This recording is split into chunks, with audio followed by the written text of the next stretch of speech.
And so I think that that's something that gets really interesting to think about, especially if you extrapolate it to maybe the local scene that you're in, to think about how that scene is shaping you as a musician, how that scene is developing you, or maybe even handicapping you. And this document goes on to say the best thing that the musician can do, or they suggest, is to strive for excellence.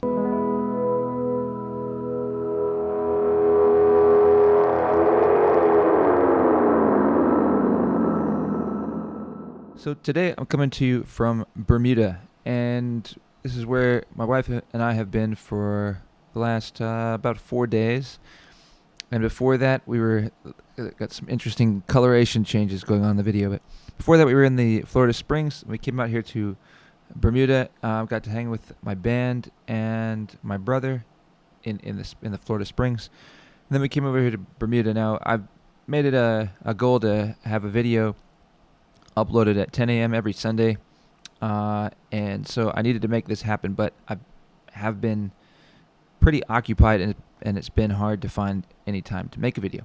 So that said, there hasn't been a lot of foresight or prep that's gone into making this one, but I just wanted to share something that I found personally interesting that I came across while out here, and maybe you'll find it interesting too. While out here, I decided to research a little bit about live music in Bermuda.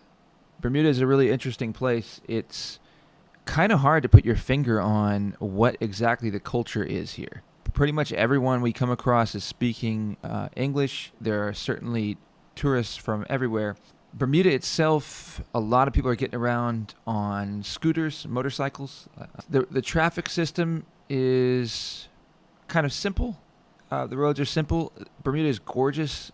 I mean, almost anywhere you go, you've got an ocean view, or an ocean view that's a minute walk from where you are. The waters are beautiful. Honestly, some of the most beautiful views that we've ever seen. And one of the things I really liked about Bermuda, it's still pretty low key. There's not a ton of pressure on you at all times. It's not overwhelmed by tourism. And it wasn't as expensive as we were led to believe by our research. You could probably see where we're staying right now. This view, we've got a gorgeous view of a bay and have access to kayaks that we can go to Trunk Island, and this was like a little over $100 a night Airbnb. So it's definitely doable and affordable if you just look into it. So without further ado, I want to jump into why I decided to make this video. So while I was researching live music in Bermuda, I looked for open mics. There were a few open mics in town. There are enough people here that it can have a little bit of a music scene, but it's also really not that big. It's one of the smaller islands that we've been to. It's smaller than Jamaica, smaller than Puerto Rico. At least it would seem that way. I haven't looked at the actual acreage. While doing the research, I stumbled into this document from BermudaEntertainmentUnion.com. I want to go to that, and this video is just going to be walking through some of this document. So this is what this document is: report musicians and the entertainment industry in Bermuda. We'll scroll through the table of contents. I've never seen a document like this. I've never found information like this. Maybe I'm naive. Maybe it's in music schools. I didn't go to music school. So let's start here. Executive summary: for over a half century, entertainment in Bermuda was linked to tourism. When the island's tourist fortunes swelled, the entertainment industry flourished. As tourism has declined, so has entertainment. Hotels closed their nightclub facilities and, in many cases, their doors. Even in the best of times, local performers have had to fight for equitable wages and benefits, job security relative to foreign counterparts, recognition and respect, and even for the dignity of their profession. They formed a union which helped in many ways to balance the positions of power held by venue operators who, after all, held the purse strings. All right, I'm going to jump forward here, but already this is reminding me about the document. I think one of the amazing things about this document that I want to say, for anybody just interested in live music scenes, local music scenes, this document highlights all different angles as good as I've ever seen it. When I think about what like Charleston's local music scene is, which is where I live, this document hits all the points. It gets to the details. Whoever is writing this is extremely well versed in this stuff. Respectfully submitted by Stuart J. Hayward. Maybe do some research on who Stuart J. Hayward is. So I want to jump into some other details here. Let's get going forward. The other thing about this document is if you want to get a look at what Bermuda is like, it's a pretty interesting way to learn about Bermuda through an analysis of the live music scene. Introduction. Live entertainment in Bermuda has been declining since the early 1980s. The causes for the decline range from those beyond our control, like technology improvements that enable a solo performer to mimic an entire band, to those we brought upon ourselves like overpricing and cultural dislocation. In trying to understand the changes occurring in the entertainment industry, it's important to explore what occurred and, if possible, why. More important, however, is to take steps to slow the decline, halting it if we can. Most important is to engage ourselves in revitalizing live music performance. When looking at the issues facing the entertainment industry, it quickly became clear that there are three major groups or players. They are musicians. This group includes the musicians themselves as individuals and collectively as in a union or other association. Venue owners and operators. This group includes owners and managers of hotels, nightclubs, and restaurants and their associations. The Chamber of Commerce Restaurant Division, CFC, and the Bermuda Hotel Association, BHA, formerly the Hotel Employers of Bermuda, HEB. The government. This group includes people of Bermuda and their government, elected and appointed, who are the agents of the people and distributors of the people's authority and funds. While some issues affect all players, some specifically or mainly involve only one or two. In an attempt to make the report manageable, the issues and solutions have been grouped under these headings. Some overlap has been unavoidable. Again, it's at BermudaEntertainmentUnion.com, report on musicians. I think this would be an interesting read for any musician or anybody interested in a music scene or a local music scene in general.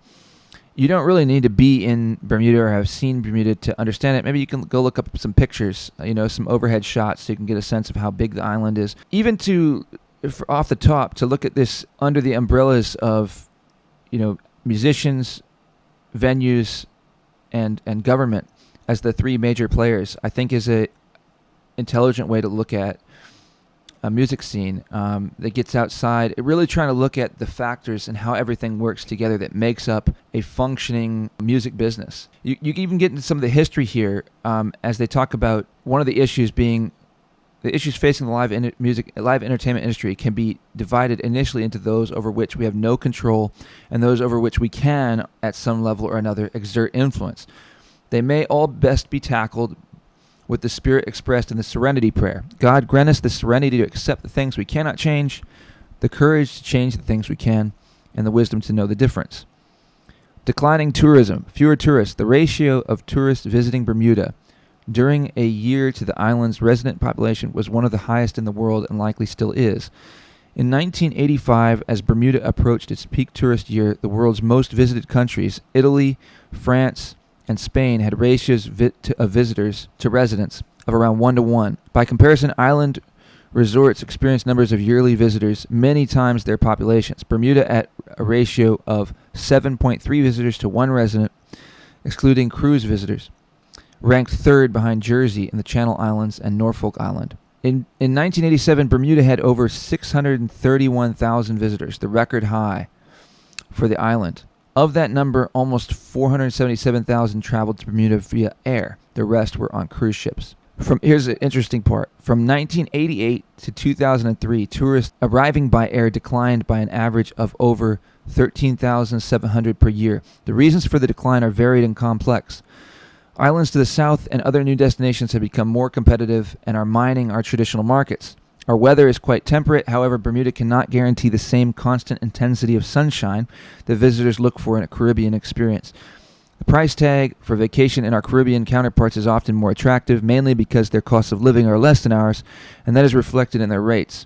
The period of deregulation of the airlines, 1978 to 1983, sent airline ticket costs up, making just getting to a Bermuda vacation more expensive. What's kind of interesting to see how even a place as what I think Shuang and I would both say is the most beautiful place that we've been to, with the most overall beauty and different places to see it. We've been to some very beautiful places. Despite that, the tourism is declining. And as it gets in further into the document, some point it talks about feedback from tourists and that a common word was boring. And you can see that there's less going on here. There's less buzz.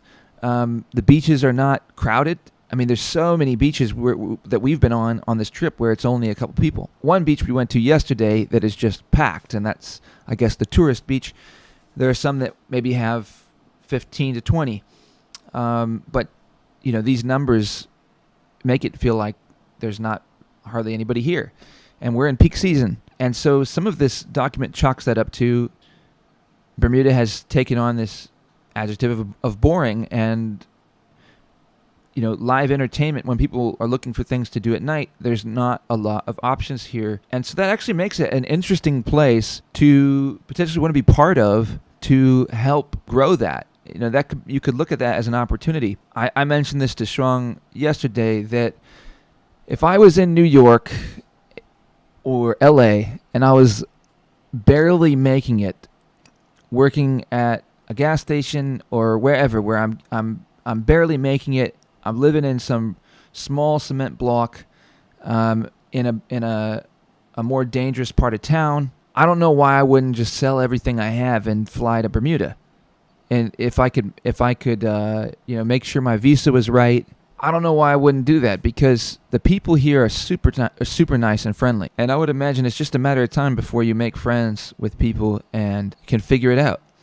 We saw a tent set up back in a sort of a wooded area that just has one of the most stunning views that you could ever hope to have, that people are going to pay, thousands of dollars to get for a week here and there, and that slave away in the cities to be able to do that. It's way better out here. So I don't know. I think maybe sometimes people get trapped mentally that they have to be in a certain place, but you could probably find a way to make it out here. The government is an easy target if one looks to assign blame for the things that affected the industry. The downturn in tourism, the decrease in performance venues, and the real or perceived decline in the performance standards. In fairness, Bermuda's government has at times responded decisively to shore up the entertainment industry as a whole and address the plight of performers in particular. One of the things that this document gets into that's really interesting is to what extent the sort of market conditions of a live music scene impact the development of the musicians. We get into education. Exit surveys at the airport have long reflected our visitors' dismay at having nothing to do at night and the lack of local entertainment. Several interviewees describe Bermuda as boring. The government can spark a recovery through an incentive policy, asserting that live entertainment be part and parcel of hotel vacation experience. But we get into how sort of the decisions of the government or venues, what venues are interested in paying.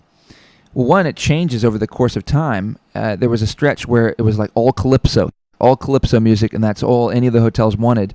And now nobody wants those calypso musicians.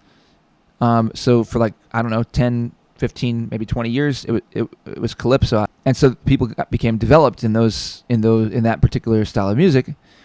And now those people are, this document says, even looked down upon in today's current climate, that people don't want them, and they were sort of created by their times, And so I think that's something that gets really interesting to think about, especially if you extrapolate it to maybe the local scene that you're in, to think about how that scene is shaping you as a musician, how that scene is developing you, or maybe even handicapping you. And this document goes on to say the best thing that the musician can do, or they suggest, is to strive for excellence. Don't look for the short-term benefits exactly, and really just strive for your own personal excellence. Strive to be excellent in all the different ways that you are a musician, all the different skills that you develop as a musician. Stage performance or stage presence, your skill on your instrument, your skill with your vocals, the communication outside of the gig. There's aspects to being a professional musician that are not related to the stage, and those are just as important. And so you need to develop those skills, interpersonal skills, humility. This document talks about all that kind of stuff. Cruise ships. At one time, passengers on cruise ships were steered to nighttime entertainment in our hotels and nightclubs. Apparently that no longer occurs. Certainly the Bermuda Project, put together by John White, and the Bermuda Live by Exotique, both in 2001, could have benefited from cruise passengers, as both shows failed because of low attendance. neither event was attended by passengers from cruise ships in port at the time, which really does indicate that people on the cruises just weren't told about them. Neither show was attended by people on cruise ships, and that's a huge, especially today, portion of their tourism. I think I'll leave it there, but use that as a way to say the local conditions of the market have such an impact on what you're able to play and what is successful, or whether or not you are successful. Beyond that, as I dive in deeper into this document, I'll be excited to see to what extent they make the point that you yourself can help shape that you yourself can inspire new trends, you can inspire new interest and create that scene. The idea of inspiring new energy where there wasn't before. People are looking for things to do. People want entertainment. People want to learn. They want to be excited. And really the bottom line is, are you doing something that generates that? And so I like when people got into the hotels get into Calypso, I think if you fundamentally become such a strong performer and motivated entertainer, just overall the value that you have to offer as a performer and give people something that is useful to them, that is exciting to them, that is good for their minds, you can be the genesis of the scene. That's something that'd be interesting to see if this document dives into that, because I think that's something that so many local musicians overlook. You can get hung up on the things that are outside of your control. But truly, if you can develop yourself and you live in a city, even one that's not that big, there's enough people there to build a career. You just got to give value that's worth it to people, It's sort of what it comes down to. I'll leave it there. Thanks for watching this video. I know this video might not have broad appeal. Maybe if you're a musician or interested in live local music scenes, this would be an interesting document for you to look at. Thanks for checking out my video. Hope you guys have a good rest of your day, and see you guys in the next one.